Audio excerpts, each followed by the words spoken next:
नमस्कार, मी मोरेश्वर. हाय Maharashtra YouTube news चॅनलमध्ये आपलं स्वागत आहे. गेली 12 वर्ष देशावर भाजपची सत्ता आहे. नरेंद्र मोदी पंतप्रधान आहेत. या 12 वर्षात भाजप, नरेंद्र मोदी आणि त्यांचं सरकार कधीही अडचणीत आलं नाही. बिनधास्त सत्ता सुरू आहे. पण आता यावेळेला प्रथमच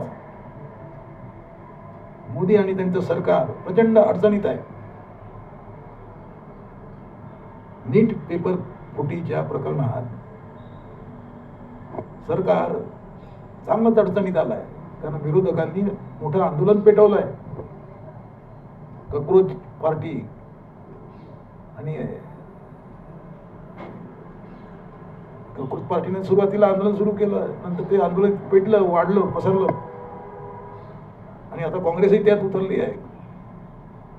अखिलेश यादवही उतरले आहेत. सरकार प्रचंड अडचणीत आहे.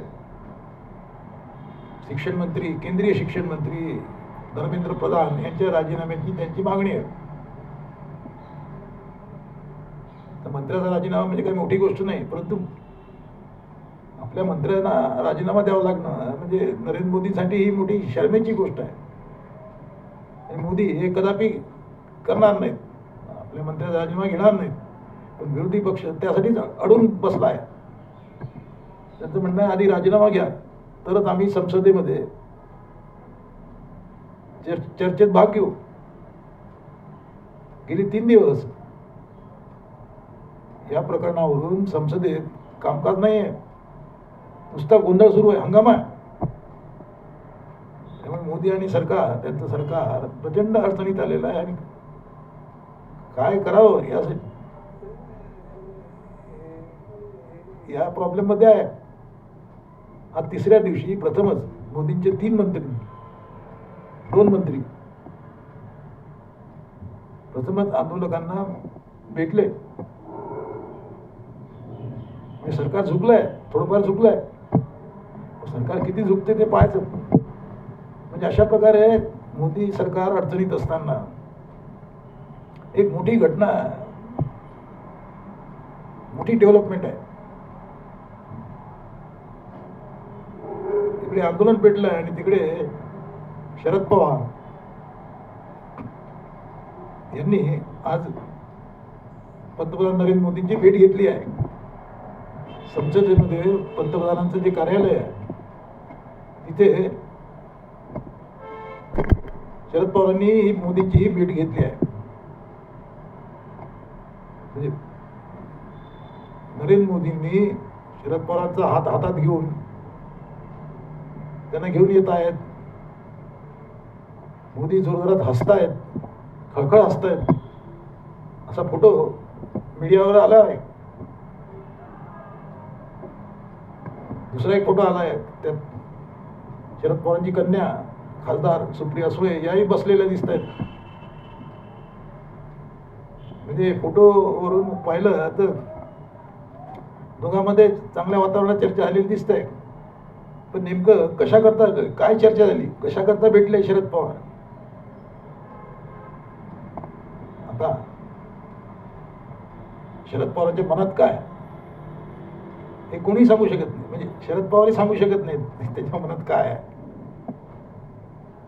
त्यामुळे शरद पवारांची ही भेट अनाकलनीय आहे. सारेच आपापल्या पद्धतीने या भेटीचा अर्थ लावतायत. कशा करता भेटले असतील, पण कुणी ठोस निष्कर्षापर्यंत पोहोचत नाहीयेत. तुम्हाला सांगायची गोष्ट म्हणजे नरेंद्र मोदी शरद पवारांना आपले राजकीय गुरु मानतात. शरद पवारांना आपले राजकीय गुरु मानतात. सरकार अडचणीत असताना या गुरुने आपल्या चेल्याची भेट घेणं, शरद पवारांना काय संदेश द्यायचा आहे? आता ते पुढे कळेलच आपल्याला. पण सध्या तरी स्पेक्युलेशन आहे. संसदेच्या याच अधिवेशनात सरकार डिलिमिटेशन बिल आणतंय.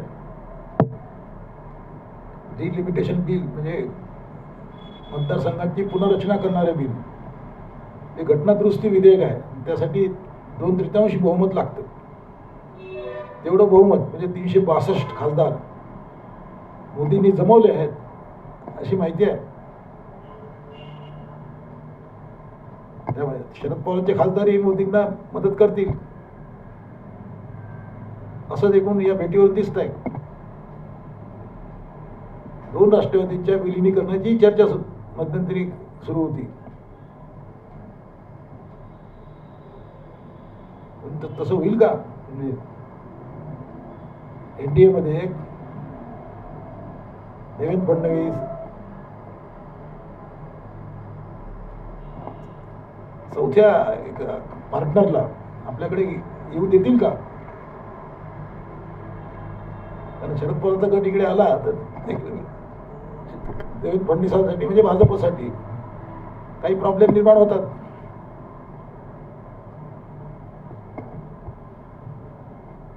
म्हणजे शरद पवार आणि त्यांचा गट बाहेर राहून नरेंद्र मोदींना पाठिंबा देऊ शकतो. आणि तसं झालं तर याच महिन्यात अधिवेशनानंतर केंद्रीय मंत्रिमंडळाचा विस्तार होईल. सुप्रिया सुळे मंत्रिमंडळात दिसतील.